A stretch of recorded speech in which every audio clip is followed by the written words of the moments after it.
Hello there and good evening, everyone. I'm super excited. Today is Thursday, October 15th.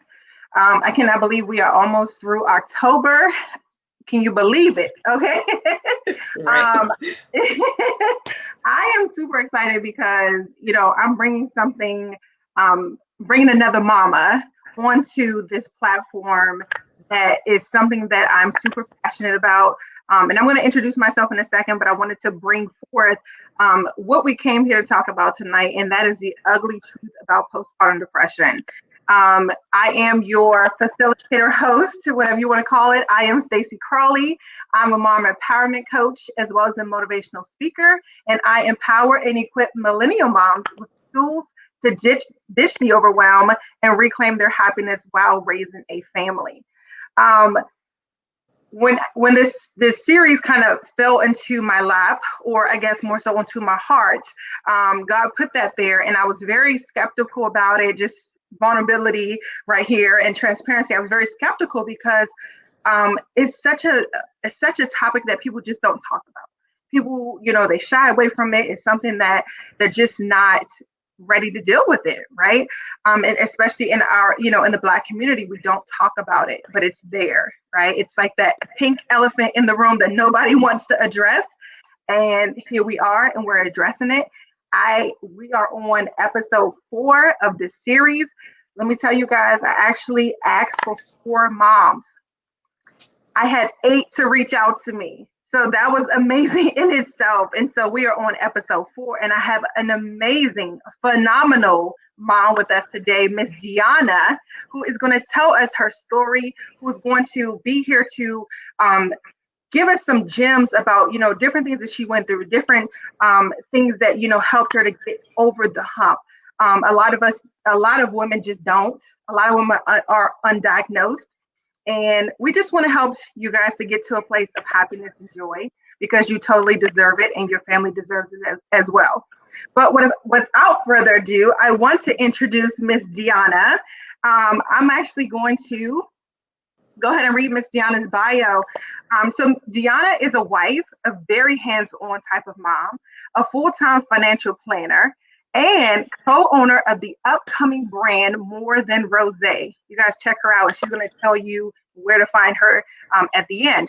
Her daughter Madison is 6 years old and is truly her mini-me. In December, DeAnna and her husband will have been together for 9 years and married for 5. That in itself that's amazing. That's awesome. She has learned that assuming the role of so many people can definitely take its toll. Balancing motherhood and being a wife, and try not to lose yourself herself has been quite the journey, to say the least, according to DeAnna. That resonates with me as well. DeAnna is truly blessed to be in the headspace she's in today, but the road hasn't always been easy for her. As vulnerable as it makes her feel to share her story today and this part of herself, she hopes that her experiences will help others. She also believes that sharing her story is part of her life's purpose. Welcome, DeAnna. Thank you so much, DeAnna, for being here, for being brave, my dear, for sharing your story, for being vulnerable in this space right now. Thank you for the courage. Thank you so much for being here. Welcome. How are you today? I am doing well.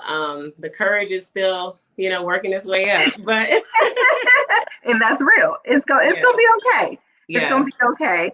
So I've said a lot about you. Is there anything else that you feel like I may have, that I may have left out that you want to tell us a little bit more about yourself? Well, first, let me say thank you, Stacey, for creating this space for moms to tell their story. I know that's something that's definitely needed that I wish I had, back then, and it's even now, as a mom after 6 years, you still need a tribe. You need people to reach out to and to support one another with their stories because it's still empowering today. Yes. But I think you touched on everything else, about me. As right now that I can think of. Okay, cool.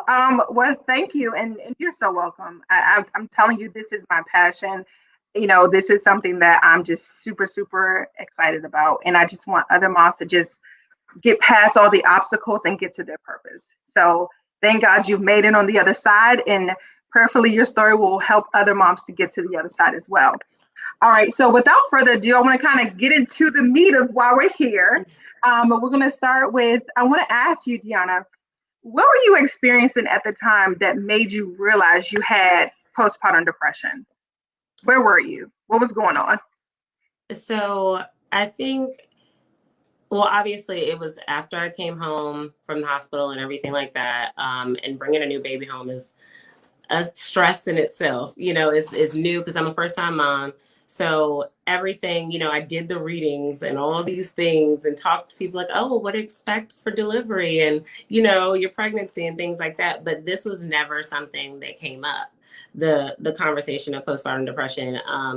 I feel like there were some contributing things to get me to that place with the struggle to breastfeed. That put me in a place where I felt less than. And being able to vocalize that to my husband or to doctors, because you go to see specialists, you see all these people, and then nothing is working. So as a new mom and not being able to do those things, I felt like I was failing. So that made me harder on myself than I already am. And if you know me, you know that I'm typically pretty hard on myself as it is. But it made me feel less than. So that put me in a place where I was not wanting to be engaged with anyone because I felt like nobody would understand what I was going through. I felt alone, even though I had my husband and he's a great dad and a great husband. He didn't get it. So I felt alone. I felt like I couldn't really talk to him about it because, you're not going through it. And so I think that's what put me in the place where I was no longer wanting to engage with anyone outside of just being a mom.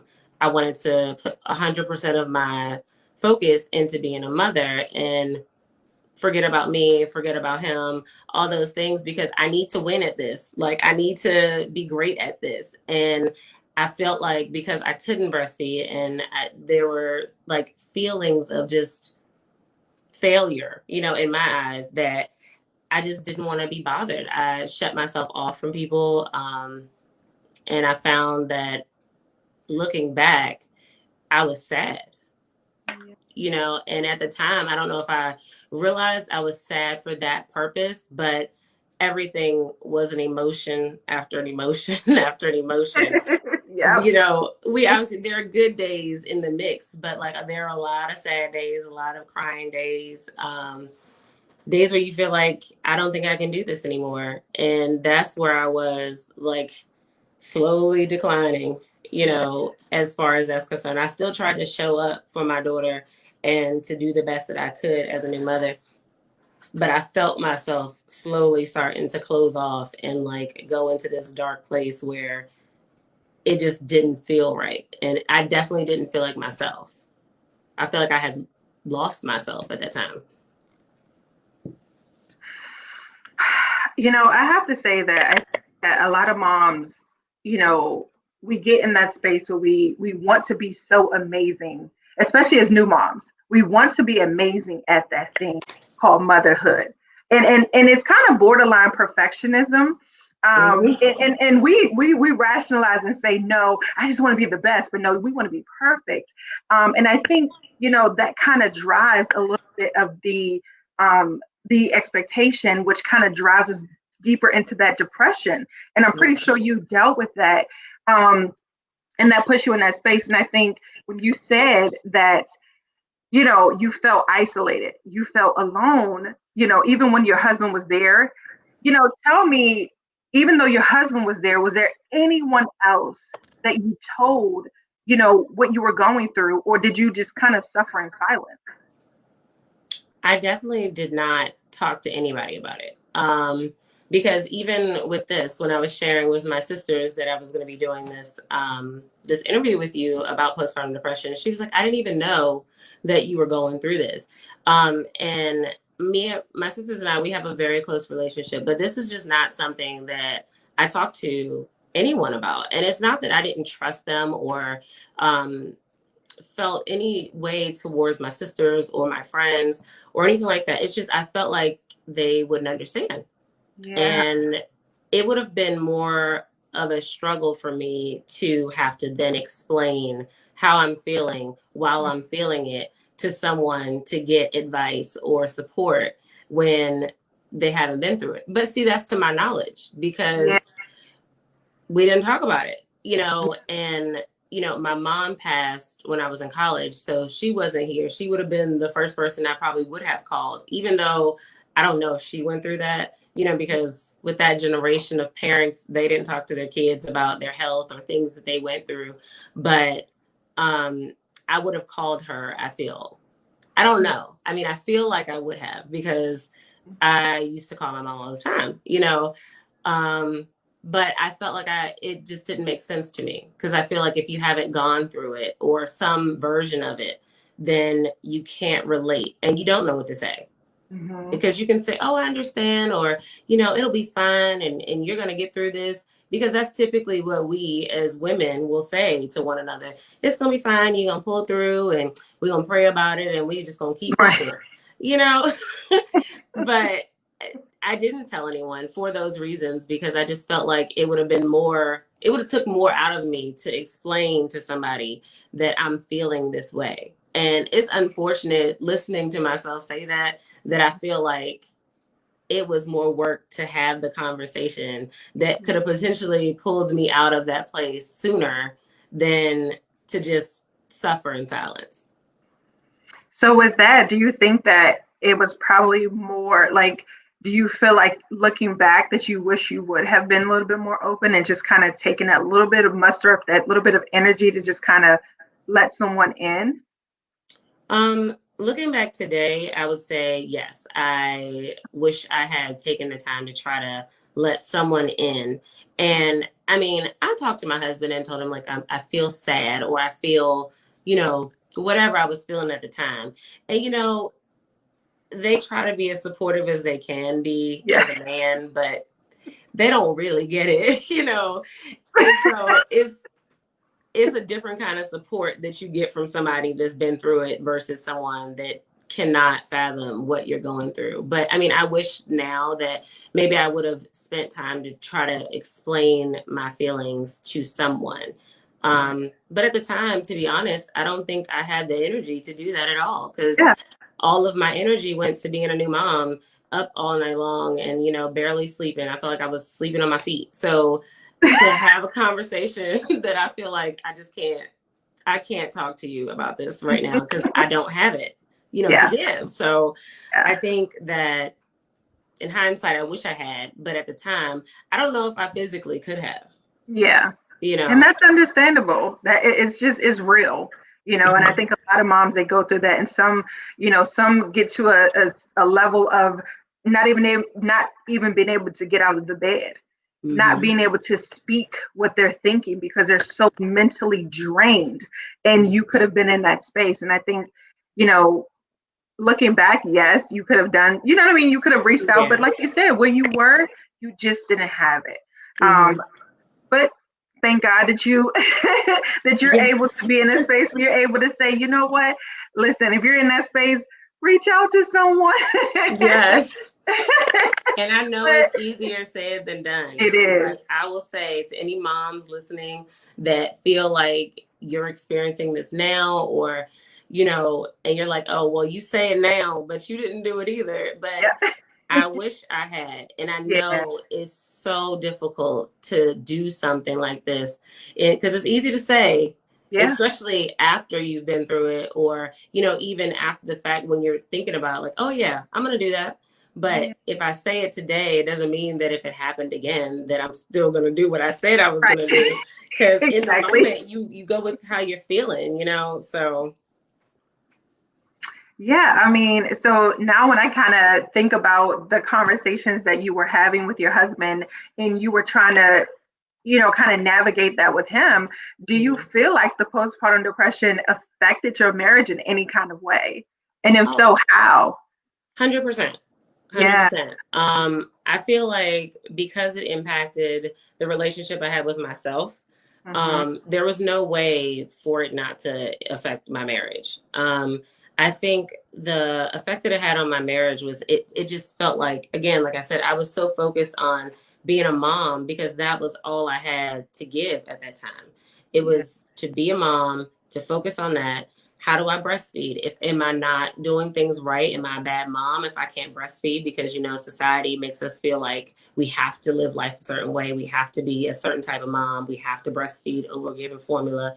So many stigmas that already give us all this pressure, you know, and feeling that on top of now trying to be a wife that is going through her own stuff, you know, is a lot. And to explain that, it's only so much explaining I'm going to do when it comes to how I'm feeling, because then I start to get irritated, and that's not good for anybody. So I feel like it just caused a separation, like a lack of communication.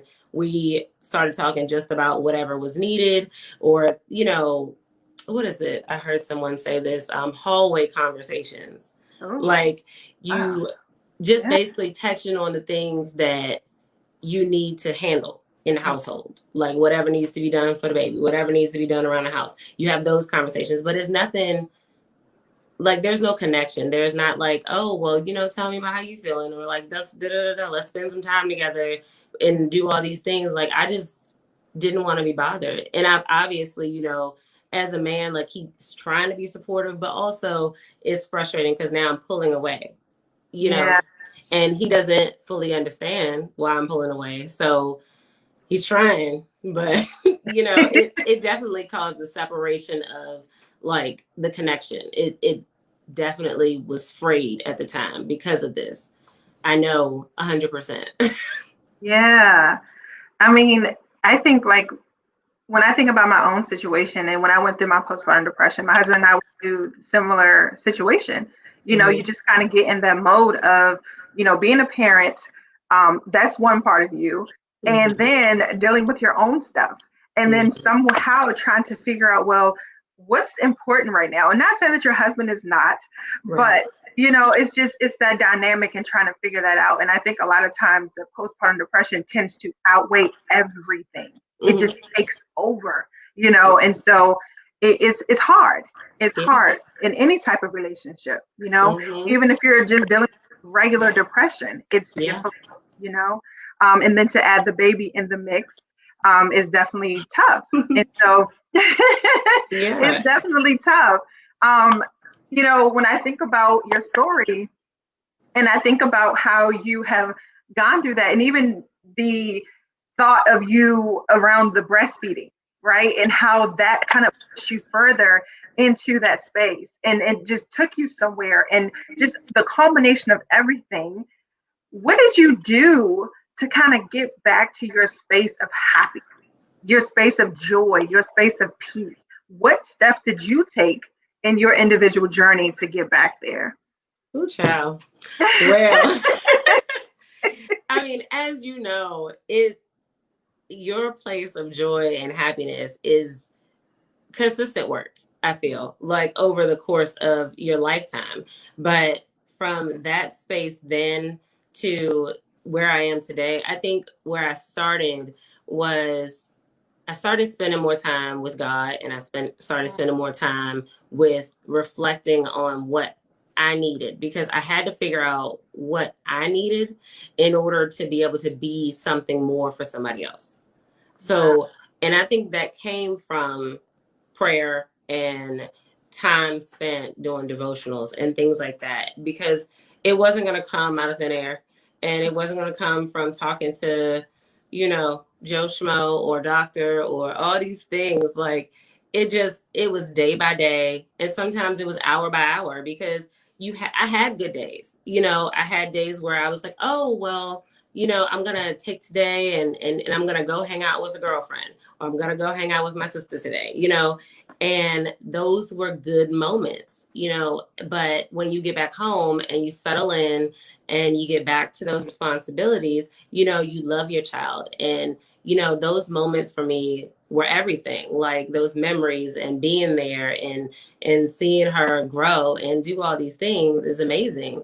But then once she's asleep and stuff like that, I'm left alone with my thoughts, and it was hard. It was hard to push through it. It was hard to not talk about it because I'm definitely a chatty person. If my husband probably said I talk too much, but I mean, I like to talk. So, but I didn't want to keep hammering on him how I'm feeling. Like I just yeah, I had a good day, but I think that because then I seem like I'm just picking all the time. So then I just leave my thoughts to myself and muster through them.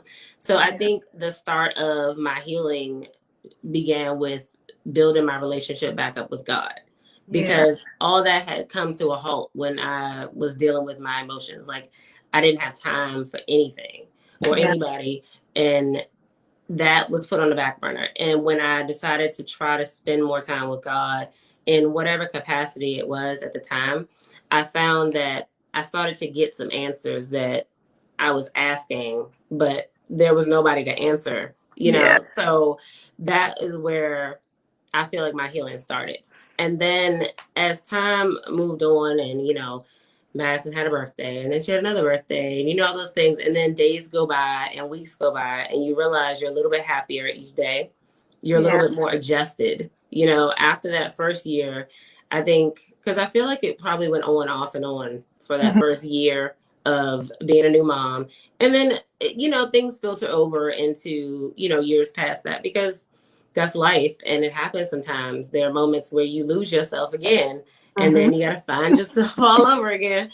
So, I mean, that, and you move past the postpartum depression, but then who am I as a mother, as a wife, but who am I now, with those other roles? And like you had said in my bio, like being all these different people for each individual person in your life, whether it's for work or for your husband or for your child and for you, and then I had to figure out who DeAnna was. Like, who am I now? Because I was this carefree person that was about to plan a wedding, and then I found out I was pregnant, and then now I'm a mom and I got to figure this thing out. And then I was sad a lot, and I couldn't do the things that I envisioned doing as a mom.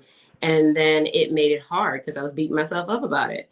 And then like I said, I started to pray and spend time with God, and slowly but surely I was able to get back to a place that felt happy for me. It wasn't happy all the time, but more days than not, I was happy. And, I took that and I ran with it. And, I think maybe when she was like 3 or going on 4, I felt like I was starting to slowly start to lose myself again, because there are different things that children need at that age. And then things are different in your life. And, I transitioned from one job to another, and that was a big change in life. And adding all those things in, I'm like, now who am I now? So, and you get lost and you have to find your way back. But now I feel like my husband and I, we have good communication, and he's listening to the point where he can hear what I'm saying now.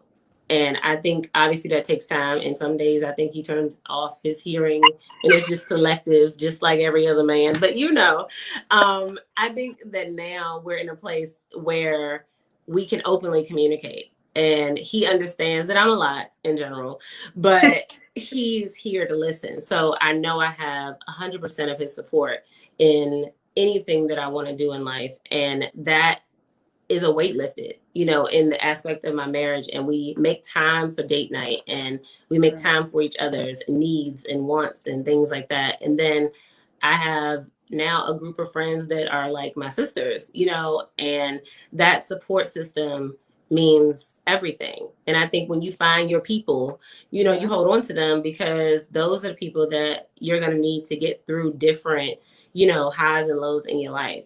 And I think that's important. And my family, I'm in a good headspace because I love my job, and then I also love my family. And I love spending time and making memories and doing all those things. So that's what brings me joy. And so I try to do more of that, and to try to make sure that I'm remembering what makes me happy.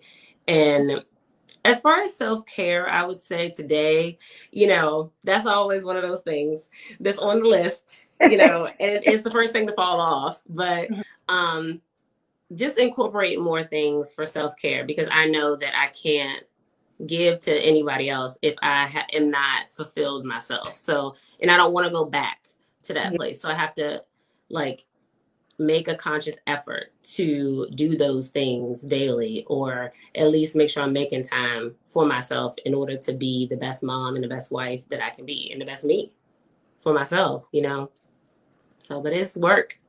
It's always the work. Let me tell you, you dropped so many gems your talk, and I just want to unpack maybe two of them. All of it was amazing, and if anybody that's on the broadcast, you guys drop your questions in here, drop your comments as we're talking. But one of the key things that I heard you say was, I focused on God, but I also in the midst of that, you were focusing on self, right? Because when you started to focus on you and getting you together, everyone else around you started to benefit from you getting you together. I think that's so important. I think it's funny that you said that we put that on the list. And it just never, I mean, not that it never not happens, but, we serve, and we want to serve our families. We want to, be the best mom, the best wife, the best employee, the best business owner. And sometimes it's like, okay, so what happened to me in here? Where did I go? And you talked about finding yourself again, and being in those different seasons in your life, and have to be intentional about coming back to that place and rediscovering who you are. And it's not a one-time thing. And I think that's so important. I think, just making sure that you're finding fulfillment, taking care of yourself, and everybody benefits. Yeah. Everybody benefits. So I think that that's so important, and I think sometimes that people think that self-care is like, I got to go get a massage, I got to spend all this money to go get my nails done. No, like, self-care is literally whatever is going to recharge you. Yes. Whether you're sitting in front of the window looking outside with a cup of tea, like, you know what I mean? Yes. Like, it doesn't have to cost any money. Whatever that thing is going to bring you back to a state of peace. Yes. And you're in that moment and it's recharging your soul. That's self-care. Definitely. That is self-care. And see, I was one of those people that thought that at first, like, self-care had to be this elaborate day or this big deal. And I'm like, no, self-care is me with some wine and some pizza and watching a show with nobody needing me for like 2 hours. Like, that's self-care. I will take it, So going to Target is self-care for me by myself. But that's my thing, girl. So it's little things, and I found that, like I said, along the way, you find that it's not always those big things. Now, those things are nice, but you can't do them all the time because we got all these other things to do. So if we want to actively care for ourselves, then we have to take those little pieces as we can, and even like now working out for me is self-care time, because that's time that I have for me, nobody else. I can't do anything when I'm working out, so I don't need to think about anything else. Right. And, so that's time too, just for me. And I think that as you continue to build in your life and things change and people need different things from you as your child gets older, stuff like that, I think that you have to find different ways to incorporate your self-care, so, and that's what I'm learning, as Madison gets older, as she needs different things, like my self-care changes because now she's a little bit more independent and, she can go do her own thing while I'm like, okay, well, I'm going to go read. Yep. And just let me know if you need anything, so it changes over time, like depending on what your child needs and what your husband needs at the time too. So absolutely. You still have to nurture that marriage. Yes, because that's work too. You have to invest in it. If you want it to work, you have to put in the work. And you reap the rewards when you put in the work. Because you can and I'll say, And then even when the kids get older, it's going to be you guys in the house, and you don't want to look over and say, "Oh, who are you?" Right. So that's important. Like, keep that connection, because that is Yes, what's going to help you as well in your journey. So that is definitely. amazing. So what I want to ask you is, if there's any mom out there Hmm. that is going through this right now, Hmm. that may be feeling isolated, maybe feeling, the symptoms that, it's beyond baby blues, or, whatever, whether it's a new mom or a mom who just, has multiple kids, but it's, still in that space. What advice would you tell her right now? First, I would say don't neglect the feelings that you have. Don't brush them under the rug. Don't let anybody diminish the feelings that you have because they don't understand them. So if you don't have anybody to understand how you're feeling, or someone you feel like you can reach out to, seek someone that has been through it. And Stacey is an amazing resource. So seek her, seek us moms, and we can support each other. I think that it's important to look for some women that have been through what you may be feeling. And even if it's the smallest feeling of, well, I don't know if it's really postpartum depression, or if I'm just sad, or I don't know if it's this, it doesn't matter, because it could be. And the thing is as a new mom, or as a mom of 4, or whatever, it can hit you anytime. It's no specific time or baby that it has to happen with, and I think that the best advice is just to make sure you pay attention to how you are feeling, and don't avoid it. Don't deny it. Don't put it on the back burner, and don't let anybody tell you that, oh, you're fine. It's Yeah. nothing. Don't let anybody tell you that, because the longer you push it off, the harder it's going to be to overcome. So. Wow. Wow. Amazing. I hope that anybody that's watching the replay or watching this right now, first of all, thank you guys for being here, and being on this live with us. DeAnna, you were absolutely amazing. Um, your story is going to bless so many moms.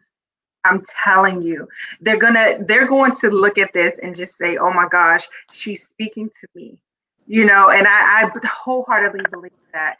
And I just wanted to say, your story, it happened to you, but it's not for you.